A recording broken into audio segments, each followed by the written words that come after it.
We're here now with Pastor John Cobos, and John, thank you for being here. What were your earliest years like? Where did you grow up? How and when did you become a Christian? Well, I was born in Ecuador, in a city named Cuenca, Ecuador. It's up in the mountains, and I was born Christian. I was educated, and most of my education was on Catholic schools, and from the beginning of my life, my parents, they taught me about the cross, about Jesus Christ, and that's the way my brothers and I would grow up, knowing about Jesus. Mm-hmm. In Ecuador? In Ecuador. Are you in the city, in the rural area? Where? I was in the city. In a large city, small city? It's a small city, the third city in Ecuador, on population-wise, yes. Near in the mountains? Yeah, that's in the mountains, Up yes. in the mountains? Up in the mountains, yes. And what did your family do there? What did your folks do? My mother, she was a teacher. My father, he had his own business, and we were students. I came to this country when I was on my 18, 19 years old. Why did you come? I guess the plan was, I was going to law school by then, and my plan was to come here and work for a few years and build up something over there. But it's never what you plan, it's God's plan. So I end up staying here in this country until now, for the past 30 years now. And I never went back to stay over there. I mean, try to go every year, visit family, but I end up staying here in the United States. So you still have family Yes. back there? Yes, I have a brother, a sister, and all my nephews are over there. But here in Florida, I'm with my wife and my kids, but my brother and my mom, they live in New York right now. That's where I came from, Florida. I used to live in New York. Okay. And what did your dad do? What did your father do? He was, how can I explain to you?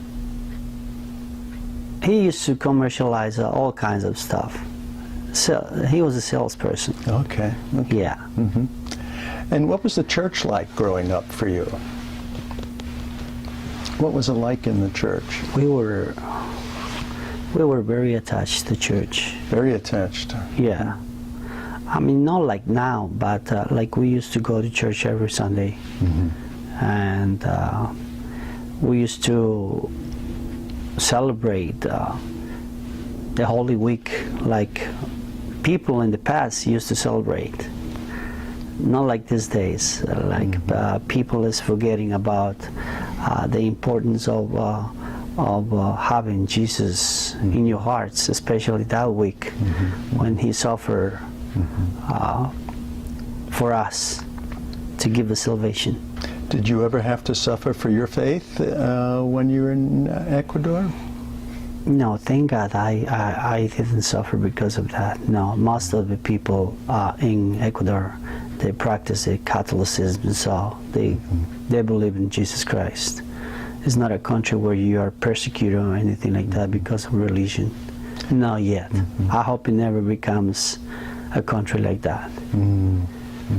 At the time that I made my decision to come to the United States, my father, who passed away, he and my brother lived in New York. They came years before me, and they asked me if I wanted to come. They saw an opportunity for me to come and do something. At that time in Ecuador, it wasn't too promising to stay over there. So I came looking for something else for the future.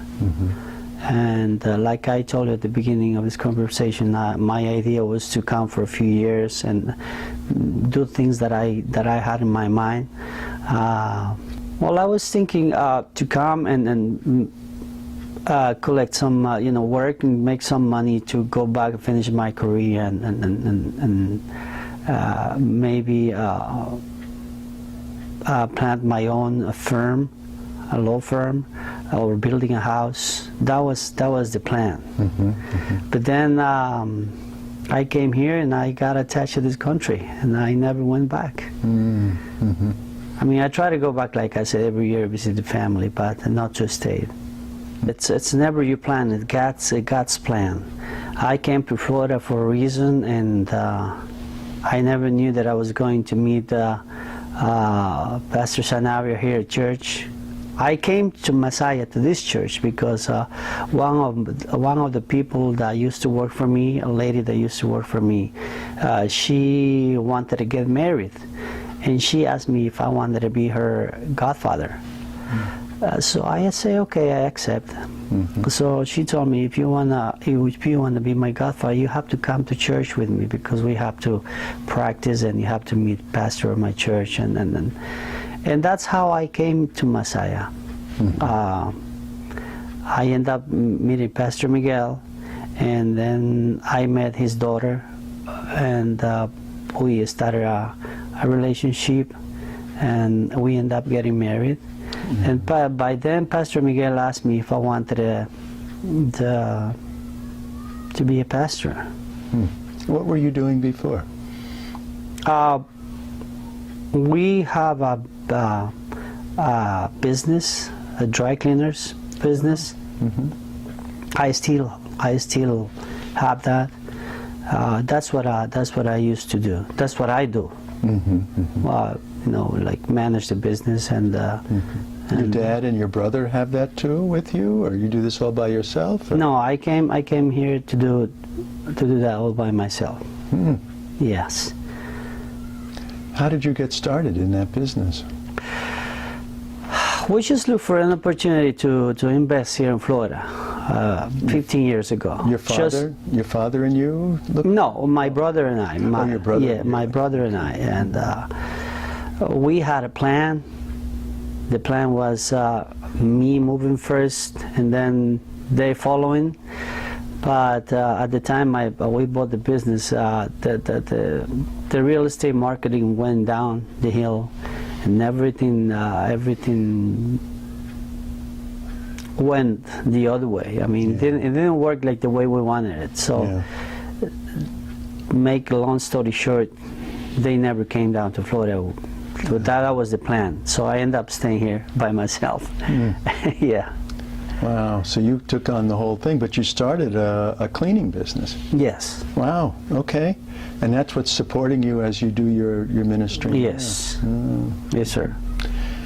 So what brought you into the ministry was an invitation from Pastor Miguel. Yes, a lady that was getting married. Yes. She took me here. She took you here. Yes. And then you met Pastor Miguel. Yes. And I think a year and a half after I met him, he asked me if I wanted to take the studies on Concordia. Okay, so you joined the.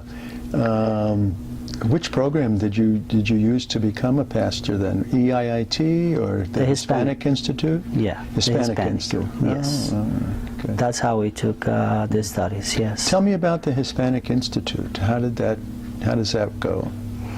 Well, we have online classes, and we have classes with professors at the seminary.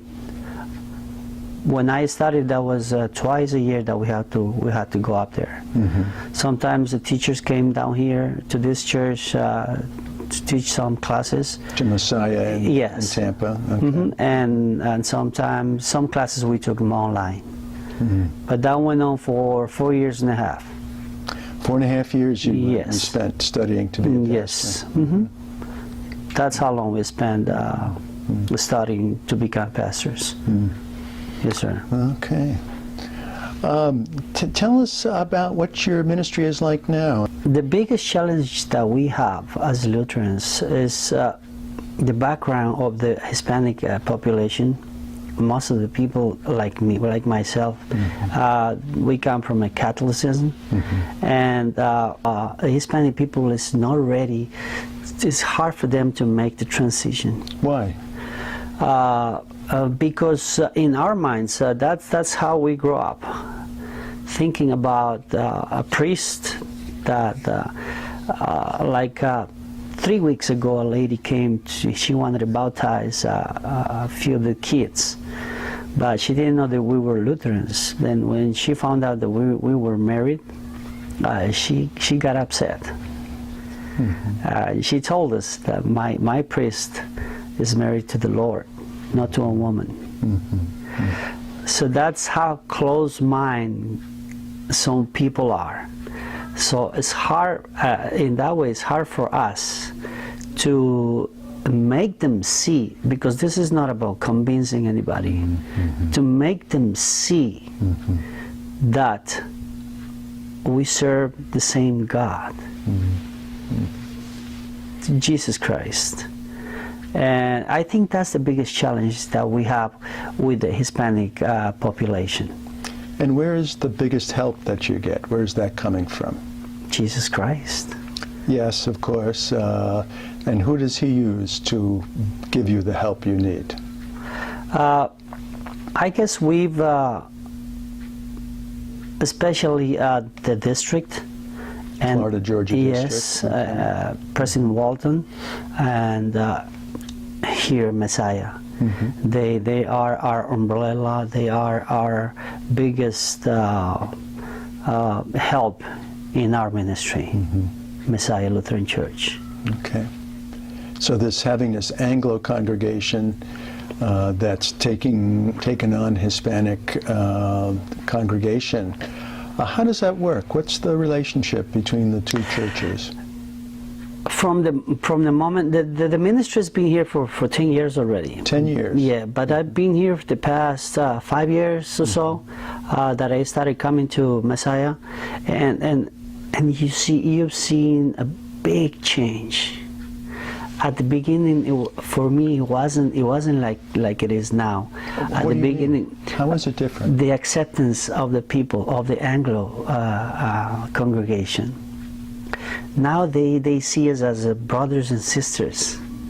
They accept us. They help us. They see us as a blessing for the church. And it's wonderful. It's beautiful. The way they want to participate, the way they want to help us growing our congregation. They pray for us. They fund us, they give us the facilities, they do everything for us. Pastor Mark has been a blessing for us. The pastoral leadership has Absolutely. been important. Yes. How does that work? Do you have a separate worship service? Yes, we have. They have 3 worships in the morning, and we have the last one. The 4th one is at 1 p.m. in the afternoon. So we start our service when they finish all their services. So they have a service, what, at 9? They have a service at 9. They have one service at 10:15 and one at 11. Yeah, that's the last one for them. Oh, so 3 services. 3 Anglo services. Okay. Yeah, and then we go on at 1. And they finish at noon, and we start at 1. Are there times when the 2 congregations come together? We haven't had a service together yet. We had some events like Pastor Miguel's retirement service, where we made a Hispanic service, and some members of the Anglo congregation came and participated in that, even though it wasn't in Spanish, but they were glad to be there. And we had another service in our ordination last year. A lot of people from the Anglo congregation came. That service was in English, so a lot of people came. Okay. Yes, okay. but we haven't had a service in a Sunday where we can all meet. Maybe one day we can do that. But they've supported your work, your projects. Absolutely, Absolutely. In every way. In every way. They've been always there for us, and they are the blessing that God sent us so we can work with our ministry. What's your hope for the future of the ministry? If you had your way and you were God, what would it look like? What would the ministry look like in 10 years? Well, I guess that every pastor's dream, it'll be to reach the most people you can. You know, see your church full of people believing in the God that we believe on, and I guess that's a dream for every pastor. Seeing your church full of people that believe in God. Just Spanish people? No, this is for everybody. Me as a pastor, sometimes we help in filling in Anglo pastors that go away. We do services in English too. I guess the difference it'll be for the Hispanic congregation to attend an English service, or for the Anglo congregation to attend a Hispanic service. For us as pastors, there is no difference, but I think for the congregation it'll be a difference whether you attend in English or Spanish. But for us, no matter. You still hear the gospel, still preach the gospel. Absolutely, of Jesus Christ. it's the same message for anybody. Yeah. In English or Spanish. Is there any last thing that you would like to say to people who are watching the video now? There is, now that we approach Palm Sunday, there is always a door open for anybody to come to Jesus Christ. There is always a door open to believe in Christ, to believe in God. And that door never closes. But especially this Sunday, when He enters Jerusalem to announce that He is the Messiah, that He is the King,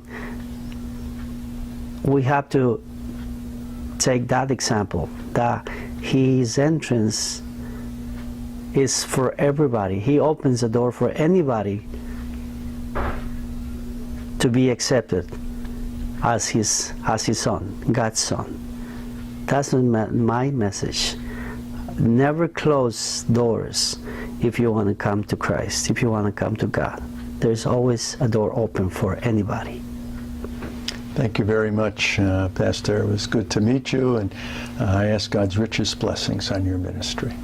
God's blessings to you too. Thank you very much for the opportunity.